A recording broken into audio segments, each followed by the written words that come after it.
Hello students, स्वागत है आपका मेरे YouTube channel Navodaya chemistry classes में। मेरा नाम यमन सक्सेना। तो बच्चों, सबको पता है कि हम लोग कोऑर्डिनेशन कंपाउंड्स के बारे में स्टडी कर रहे हैं और पिछली बार हम लोगों ने पढ़ा था ऑप्टिकल आइसोमेरिज्म के बारे में, जो कि स्टीरियो आइसोमेरिज्म का ही एक टाइप था। तो स्टूडेंट्स, हम लोग आगे बढ़ गए हैं और स्टीरियो आइसोमेरिज्म के अलावा जो हमारा सेकंड टाइप का आइसोमेरिज्म जो था, जिसको हम लोग स्ट्रक्चरल आइसोमेरिज्म कहा करते थे, आज हम लोग उसके बारे में स्टडी करने वाले हैं। ठीक है, तो बिना देर के आज वीडियो शुरू करते हैं और पढ़ते हैं स्ट्रक्चरल आइसोमेरिज्म के बारे में। सो बच्चों देखिए, हमने आपको पहले लेक्चर में बताया था कि किस प्रकार से स्टीरियो आइसोमेरिज्म जो होता है वो कौन से मॉलिक्यूल में राइज होता है और उसके पीछे का रीजन क्या होता है। हमने आपको उसमें बताया था कि कोई भी मॉलिक्यूल, कोई भी कोऑर्डिनेशन कंपाउंड जो होता है, उसमें जो उसके लिगेंड्स जो है वो सेंट्रल मेटल के अराउंड में किस प्रकार से अरेंज हुआ करते हैं, उनका जो 3 डायमेंशनल अरेंजमेंट जो होता है उसके प्रकार उससे जो आइसोमेरिज्म अराइज होता है करके उसको हम लोग बोला करते थे स्टीरियो आइसोमेरिज्म। फिर उसके बेस पे हम लोगों ने दो टाइप की उसमें आइसोमेरिज्म को पढ़ा था। इसमें पहला तो जो था हमारा ज्योमेट्रिकल आइसोमेरिज्म, जिसको हमने पहले लेक्चर में कवर किया था, और इसके बाद हम लोगों ने ऑप्टिकल के बारे में पढ़ा था। सो स्टूडेंट्स, आज का लेक्चर जो होने वाला है उसका आपको नाम भी ऐसे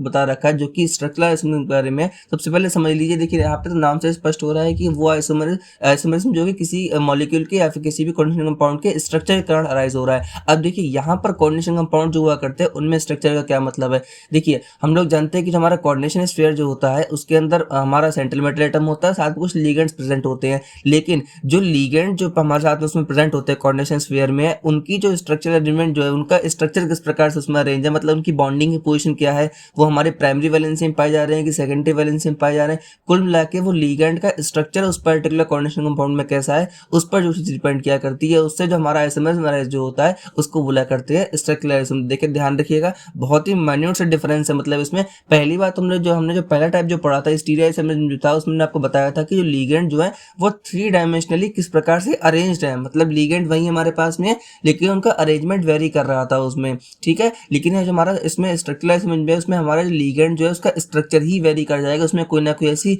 उसमें चेंज आ जाएगा, इसकी वजह से पूरा का पूरा कंपाउंड चेंज हो जाएगा, उसको हम लोग बोला करेंगे स्ट्रक्चरल आइसोमेरिज्म। तो देखिए, ऐसा कि आपके सामने यहाँ पे डेफिनेशन भी लिख कर आएगी, उसका ये मतलब यहाँ पर यही हुआ करता है कि वो आइसोमेरिज्म जो कि लिगेंड के स्ट्रक्चर के द्वारा अराइज होता है उसको हम लोग बोला करते हैं स्ट्रक्चरल आइसोमेरिज्म। समझ में आ रही है आपको बात है। तो देखिए, स्ट्रक्चरल आइसोमेरिज्म जो होता है उसके 4 टाइप हुआ करते हैं, जो आपके सामने यहाँ पर लिखकर भी आ रहे होंगे। पहला टाइप जो हुआ करता है वो है लिंकेज आइसोमेरिज्म। सेकंड टाइप जो होता है उसको बोला जाता है कोऑर्डिनेशन आइसोमेरिज्म। थर्ड टाइप जो होता है उसको बोलते हैं आयोनाइजेशन आइसोमेरिज्म। और लास्ट वन जो होता है उसको बोला जाता है हाइड्रेट या फिर सॉल्वेट आइसोमेरिज्म। समझ में आ रही है आपको बात है। तो हम लोग को बारी बारी से एक एक करके पढ़ेंगे और सबके बारे में जानने की कोशिश करेंगे कि आखिर ये कैसे होते हैं और मतलब इनके अंदर कौन से मॉलिक्यूल में सब पाए जा सकते हैं। ठीक है, तो चलिए आगे बढ़ते हैं। सबसे पहले पढ़ना शुरू करते हैं। हमारा जो फर्स्ट टाइप जो स्ट्रक्चर आइसोमेरिज्म का जो हुआ करता है, इसका नाम है लिंकेज आइसोमेरिज्म। ठीक है, सो स्टूडेंट्स देखिए, लिंकेज आइसोमेरिज्म भी लगभग नाम से थोड़ा एक्सप्लेन हो पा रहा है करके, मतलब कि जो हमारा मॉलिक्यूल जो हमारे पास लिगेंड जो अवेलेबल है वो सेंट्रल मेटल एटम से वो किस प्रकार से लिंक्ड हो रहा है, उस वजह से जो आइसोमेरिज्म अराइज होता है उसको बोला जाता है लिंकेज आइसोमेरिज्म। समझ में आ रही है आपको बात है। अब देखिए, यहाँ पे लिंकेज का मतलब क्या है। देखिए, यहाँ पे आपको जो डेफिनेशन लिख कर जो यहाँ पर लिखी हुई है उसके अकॉर्डिंग यहाँ पर क्या मतलब निकलता है करके, अगर किसी भी कोऑर्डिनेशन कंपाउंड में कम से कम एक एम्बिडेंटेड लिगेंड प्रेजेंट होता है, तब उस वाले मॉलिक्यूल के अंदर लिंकेज आइसोमेरिज्म पाया जाएगा। समझ में आ रही है आपको बात है। मैंने क्या बताया, अगर किसी भी एक कोऑर्डिनेशन कंपाउंड के अंदर एटलीस्ट 1 एम्बिडेंटेड लिगेंड पाया, ध्यान सुन लीजिएगा, एम्बिडेंटेड हमने पहले बता रखा था कि एक ऐसा यूनिडेंटेड लिगेंड जो कि दो अलग अलग डोनर एटम के साथ में बॉन्ड कर सकता है, उसको बोला करते थे एम्बिडेंटेड लिगेंड। तो इसी प्रकार से अगर मान लीजिए किसी मॉलिक्यूल में एटलीस्ट एक एम्बिडेंटेड लिगेंड पाया जा रहा है, तो वो वाले कंपाउंड में लिंकेज आइसोमेरिज्म शो होगा। किस प्रकार से होगा, आपको इस एग्जांपल से समझाने की कोशिश करते हैं। देखिए, अगर आप यहाँ पे तो देखिए, आपके सामने यहाँ पे एक कंपाउंड का नाम लिख रहे हैं जो कि है CONH3NO2 और ब्रैकेट बड़ा वाला स्क्वायर ब्रैकेट, और लास्ट में जो यहाँ पर है वो Cl2 है। अब देखिए, अगर आप इस कंपाउंड को ध्यान से देखेंगे तो आपको यहाँ पे बहुत क्लियरली दिख रहा होगा कि इसमें ये एम्बिडेंटेड लिगेंड प्रेजेंट है, जो कि कौन सा है, ये NO2 कंपाउंड है। लिगेंड जो प्रेजेंट है एम्बिडेंटेड लिगेंड हुआ करता है, यानी श्योरली ये वाला कंपाउंड जो है वो लिंकेज आइसोमेरिज्म को शो करेगा। लेकिन किस प्रकार से करेगा, आप ध्यान रखिएगा। हमने आपको एम्बिडेंटेड बताया उसमें क्या हुआ करता था। देखिए, हमारा ये नाइट्रो वाला मॉलिक्यूल, नाइट्रो वाला लिगेंड जो हुआ करता है, इसके पास दो चॉइस हुआ करती है। आपने आपको बॉन्ड करने की। अगर आप लोग नाइट्रो के स्ट्रक्चर को थोड़ा ध्यान से देखेंगे तो वो कुछ इस प्रकार का हुआ करता है, आपको ऐसा इसके बारे में पता भी होगा। तो उसमें हमारे पास क्या पॉसिबिलिटी है, पहली बात तो जो हमारा ये वाला लिगेंड जो है उसके पास ये चांस है कि वो ऑक्सीजन के थ्रू बॉन्ड हो जाएगी। तो यहाँ पे सिंपल सी बात है, यहाँ पर ऑक्सीजन की वैलेंसी कंप्लीट नहीं है, इसका मतलब वो ऑक्सीजन के थ्रू ही बॉन्ड कर सकता है। और या फिर दूसरा ऑप्शन क्या हुआ करता है, यहाँ पर जो नाइट्रोजन के ऊपर लोन पेयर प्रेजेंट होता है वो यहाँ से ही बॉन्डिंग कर सकते हैं। लेकिन ध्यान रखिएगा यहाँ पर ये वाला लिगेंड जो है वो डायडेंटेड नहीं है। डायडेंट का मतलब क्या यहाँ पर है, वो दोनों जगह से मतलब कि लोन पेयर से और साथ में हमारा इलेक्ट्रॉन जो है यहाँ पर जो नेगेटिव चार्ज जो है उससे एक बार में बॉन्ड नहीं कर सकता है। ये हमारा यूनाइटेड लिगेंड है, इसी वजह से ये या तो नाइट्रोजन के थ्रू बॉन्ड कर सकता है या तो ये ऑक्सीजन के थ्रू बॉन्ड कर सकता है। समझ में आ रही है आपको बात? हमने आपको नॉमेनक्लेचर पढ़ा है, तभी हमने आपको बताया था कि इस वाले कंपाउंड में अगर मान लिया वो नाइट्रोजन के थ्रू बॉन्ड होगा जाएगा कि तब वहां पर ये वर्ड यूज करा जाएगा नाइट्राइटो ओ, नाइट्राइटो एन। और अगर मान लिया वो ऑक्सीजन के थ्रू बॉन्ड होगा तब उसे बोला जाएगा नाइट्राइटो ओ।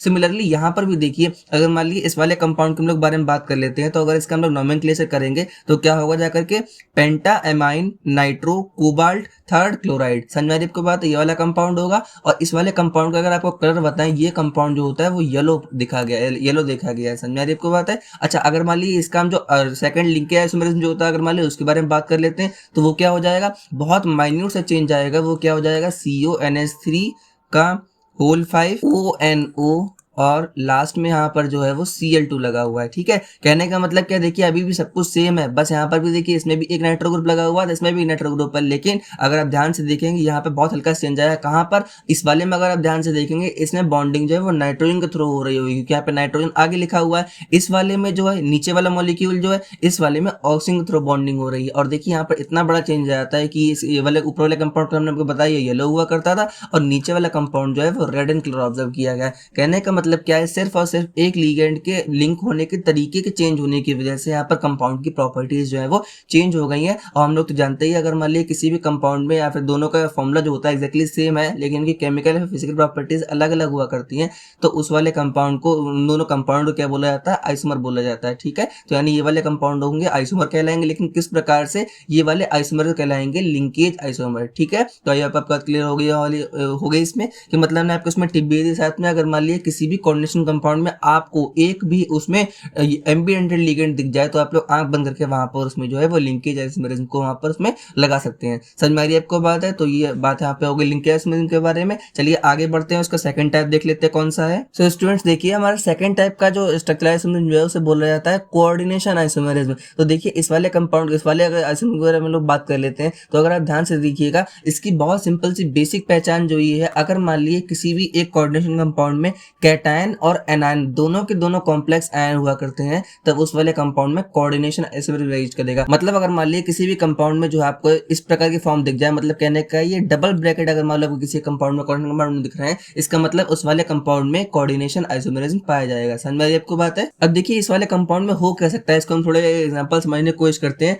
लेट कर लीजिए, आपके सामने यहाँ पे एग्जांपल रख रहे हैं जो कि है प्लेटिनम NH3 होल 4, ये वाला ब्रैकेट यहाँ पे क्लोज हो जाएगा। और साथ में सेकंड वाला लिखा हुआ है वो है CuCl4, ये वाला ब्रैकेट क्लोज है। अब देखिए ये वाला कंपाउंड जो है वो कोऑर्डिनेशन आइसोमर कैसे शो करेगा। आपको यहाँ पे डेफिनेशन तो दिख कर आ रही होगी, यहाँ पर आपको दिख रही होगी इस चीज में, लेकिन वो समझना किस प्रकार से है। देखिए अगर मान लीजिए इस वाले कंपाउंड के बारे में हम लोग बात कर लेते हैं, तो देखिए यहाँ पे इसमें अगर कैटायन देखेंगे तो ये वाला इससे हमारा कैटायन है और ये वाला पार्ट जो हमारा इसमें एनायन है, और दोनों के दोनों एक कॉम्प्लेक्स आयन के फॉर्म में है। समझ में आ रही है आपको बात है? तो यहाँ पर ये वाला कंपाउंड कैसे, कौन सा आइसोमर शो करेगा, कोऑर्डिनेशन आइसोमर शो करेगा। कैसे शो करेगा उसको हम लोग जानने की कोशिश कर लेते हैं। देखिए यहाँ पर प्लेटिनम वाला कंपाउंड जो हमारा प्लेटिनम आयन जो है वो +2 ऑक्सीडेशन स्टेट में है। और हम लोग जानते हैं कि अमोनिया जो होता है, अमोनिया एक न्यूट्रल लिगेंड होता है, तो उसके हम लोग यहाँ पे वैलेंसी यहाँ पे 0 से चलेंगे उसमें जो है। तो अगर हम यहाँ पे 0 लिखेंगे तो हमारा ये जो सिर्फ कैटायनिक वाला पार्ट जो है, कैटायन वाला पार्ट जो होगा उस पर ओवरऑल चार्ज कितना अराइज होगा जाकर के +2। समझ में आ रही है आपको बात है? मतलब ने सिर्फ कैटायन वाले के पार्ट के बारे में बात की, इसका मतलब इस पे चार्ज कितना अराइज हो रहा है,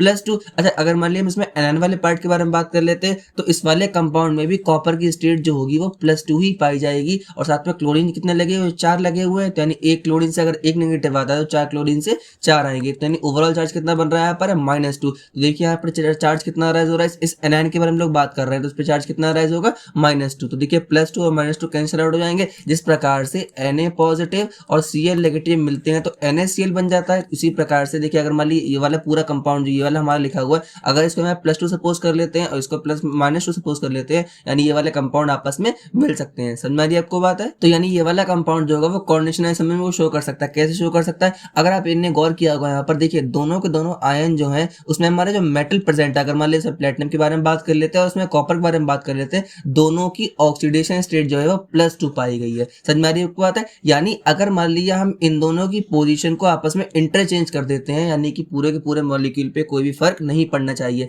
कहने का मतलब क्या है? अगर मान लीजिए हम इस वाले कंपाउंड की कन्फिग्रेशन जो इस प्रकार ही कर दें, CuNH3 का होल 4 और यहाँ पर जो है प्लेटिनम Cl2। अब देखिए अगर मान ली इस वाले कंपाउंड में भी आप देखेंगे तो इस वाले का स्ट्रक्चरल फॉर्मूला एग्जैक्टली सेम रहेगा, क्योंकि यहाँ पे हम लोग के फॉर्मूला में चेंज नहीं किया है, हमने सिर्फ यहाँ पे मेटल आयन को एक्सचेंज कर दिया और उनकी प्रॉपर्टीज में भी डिफरेंस आ जाएगा। कहने का मतलब क्या है? ये वाला कंपाउंड जो है वो कोऑर्डिनेशन आइसोमरिज्म में शो कर दिया जा करके अगर आप यहाँ पर भी निकालने की कोशिश करेंगे, इसमें अभी भी स्टेट इसके ऑक्सीडेशन +2 आएगी, ये अभी भी 0 रहेगा, इस वाले प्लेटिनम में +2 आएगी, ये वाला -4 आएगा। कहने का मतलब क्या, बाकी सब कुछ एग्जैक्टली सेम है, लेकिन अगर आप पहले वाले कंपाउंड कंपेयर करते हैं यहाँ पर है तो इसमें देखिए प्लेटिनम से अमोनिया बॉन्ड हो रहा था और कॉपर से क्लोराइड आयन बॉन्ड हो रहा था, लेकिन इस वाले में कॉपर से अमोनिया बॉन्ड हो रहा है और इस वाले में प्लेटिनम और क्लोरीन बॉन्ड हो जाया करके हैं। तो ये वाला आइसोमरिज्म कहलाता है कोऑर्डिनेशन आइसोमरिज्म। समझ में आ रही है आपको बात है? तो देखिए आप लोग बहुत बेसिक चीज है, आप लोग उसको आराम से ध्यान रख सकते हैं। बस आपको ये स्ट्रक्चर ध्यान रखना है, मतलब किसी भी कोऑर्डिनेशन कंपाउंड में अगर कैटायन और एनायन दोनों की दोनों चीजें स्क्वायर ब्रैकेट में क्लोज्ड हुआ करती है, फिर दोनों की दोनों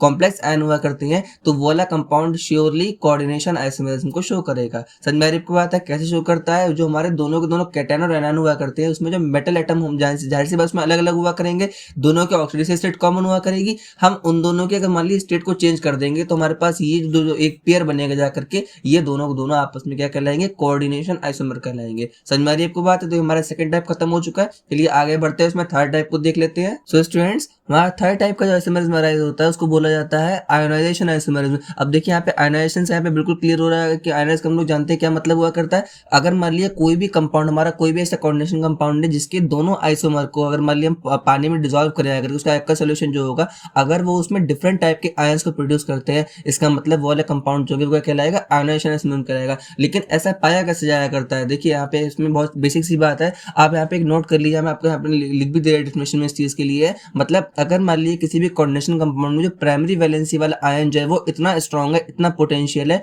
कि वो अंदर प्रेजेंट जो यहाँ पे सेकेंडरी वैलेंसी जो हुआ करती है उस आयन को रिप्लेस करके खुद कोऑर्डिनेशन स्फीयर में चला जाए, तो इस प्रकार के कंपाउंड में आयोनाइजेशन आइसोमरिज्म पाया जाएगा। अब देखिए हमने आपको बात तो बता दी है, लेकिन यहाँ पर इसका मतलब क्या हुआ करता है, इसको हम लोग पहचान किस प्रकार से सकते हैं? देखिए आपके सामने यहाँ पे कंपाउंड यहाँ पर लिख रहे हैं, इसमें है देखिए ये कंपाउंड यहाँ पर लिखा हुआ है कोबाल्ट NH3 होल 5 Br और बाहर लिखा हुआ है इसमें SO4। यानी अगर मान ली इस वाले कंपाउंड में देखेंगे जा करके, हमने आपको स्टार्टिंग बता रखा था primary valency secondary valency Werner's हम लोगों ने थ्योरी पढ़ी जब उसमें थी। अब देखिए अगर मान ली इस वाले कंपाउंड को हम लोग पानी में डिसॉल्व करेंगे तो क्या होगा, ये कॉम्प्लेक्स जो होगा कॉम्प्लेक्स के फॉर्म में कैटायन निकलेगा और साथ में ये सल्फेट हमारे इसमें एनायन निकलेगा जा करके। बहुत छोटी सी बात है इसमें। अब देखिए लेकिन अगर मान ली ये बात कर लेते हैं यहाँ पर है, इसमें जो हमारा प्राइमरी वैलेंसी में सल्फेट आयन जो प्रेजेंट है ये बहुत ही स्ट्रॉन्ग लिगेंड माना जाता है। सल्फेट जो है स्ट्रॉन्ग फील्ड लिगेंड है। इसका मतलब क्या होगा, ये वाला कंपाउंड जो ये वाला आयन लिगेंड जो ये अंदर बैठे ब्रोमीन को डिस्प्लेस कर देगा और खुद बाहर आ जाएगा। और देखिए इसका स्ट्रक्चर किस प्रकार से राइज होगा, यहाँ पर जाकर के